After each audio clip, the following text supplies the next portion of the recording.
মধ্যপ্রাচ্যের চলমান অস্থিরতা যেন দিনকে দিন নতুন মাত্রা পাচ্ছে।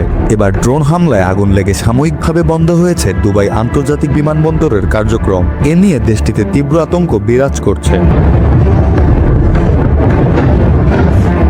একই সময়ে বাহরাইন, কুয়েত, কাতার ও সৌদি আরবও আকাশে ড্রোন ও ক্ষেপণাস্ত্র প্রতিহত করার দাবি করেছে। এতে পুরো উপসাগরীয় অঞ্চলের নিরাপত্তা নিয়ে উদ্বেগ আরও বেড়েছে।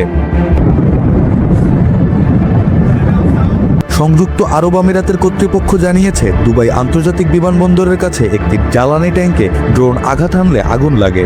দুবাই মিডিয়া অফিস বলছে, দমকল কর্মীরা দ্রুত আগুন নিয়ন্ত্রণে আনতে সক্ষম হয়েছেন এবং এখন পর্যন্ত কোনো হতাহতের খবর পাওয়া যায়নি। নিরাপত্তার স্বার্থে কিছু ফ্লাইট অন্যত্র সরিয়ে নেওয়া হয়েছে। যাত্রীদের নিরাপত্তা নিশ্চিত করতে কয়েকটি ফ্লাইটকে আল মাকতুম আন্তর্জাতিক বিমানবন্দরে পাঠানো হয়। দুবাই সিভিল এভিয়েশন কর্তৃপক্ষ জানিয়েছে, সতর্কতামূলক ব্যবস্থা হিসেবে সাময়িকভাবে বিমান চলাচল স্থগিত রাখা হয়েছিল। এদিকে আবুধাবিতেও একটি পৃথক হামলা হয়েছে। শহরের আল বাহিয়ান এলাকায় একটি বেসামরিক গাড়ির ওপর ক্ষেপণাস্ত্র আঘাত হানে। স্থানীয় গণমাধ্যম জানিয়েছে, এতে একজন ফিলিস্তিনি নাগরিক নিহত হয়েছেন। ঘটনাটি নিয়ে তদন্ত চলছে বলে কর্তৃপক্ষ জানিয়েছে। পরে সোমবার সকালে ফুজাইরার একটি শিল্প এলাকায় ড্রোন হামলার পর আগুন লাগার খবর পাওয়া যায়। দমকল বাহিনী আগুন নিয়ন্ত্রণে কাজ শুরু করেছে। প্রাথমিকভাবে কোনো হতাহতের খবর পাওয়া যায়নি বলে জানানো হয়েছে।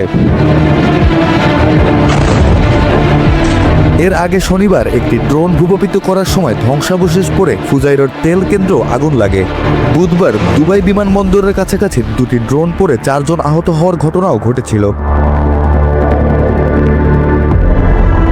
সংযুক্ত আরব আমিরাতের প্রতিরক্ষা মন্ত্রণালয় জানিয়েছে, 28 ফেব্রুয়ারি যুদ্ধ শুরু হওয়ার পর থেকে এখন পর্যন্ত 6 জন নিহত হয়েছেন। এর মধ্যে 4 জন বেসামরিক নাগরিক এবং 2 জন সেনা সদস্য। ওই 2 সেনা একটি হেলিকপ্টার দুর্ঘটনায় প্রাণ হারান, যা যান্ত্রিক ত্রুটির কারণে ঘটেছে বলে জানানো হয়েছে।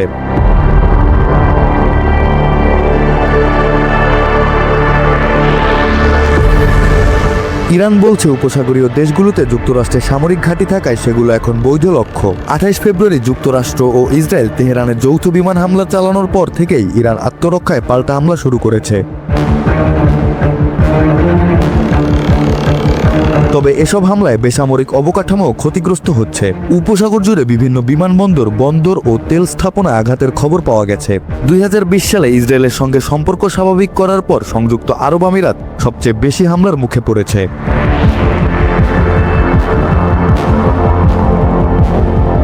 সংঘাত শুরুর পর থেকে সংযুক্ত আরব আমিরাতের দিকে 1008টির বেশি ক্ষেপণাস্ত্র ও ড্রোন ছুড়েছে ইরান। তবে এর বেশিরভাগই প্রতিরক্ষা ব্যবস্থায় ভূপাতিত করা হয়েছে।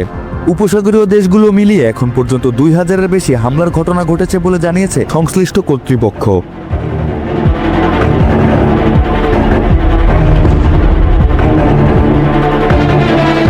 সোমবার আমিরাতের প্রেসিডেন্ট শেখ মোহাম্মদ বিন জায়েদ আল নাহিয়ান ও সৌদি যুবরাজ মোহাম্মদ বিন সালমান ফোনে কথা বলেন। তারা ইরানের হামলার নিন্দা জানিয়ে উপসাগরীয় দেশগুলোর নিরাপত্তা রক্ষায় একসঙ্গে কাজ করার অঙ্গীকার করেন।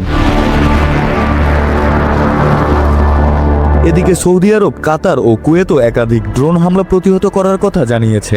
বিশ্লেষকদের মতে এই সংঘাত এখন আর শুধু সামরিক উত্তেজনা নয়, পুরো অঞ্চলের রাজনৈতিক ভারসাম্যেও বড় পরিবর্তনের আভাস দিচ্ছে।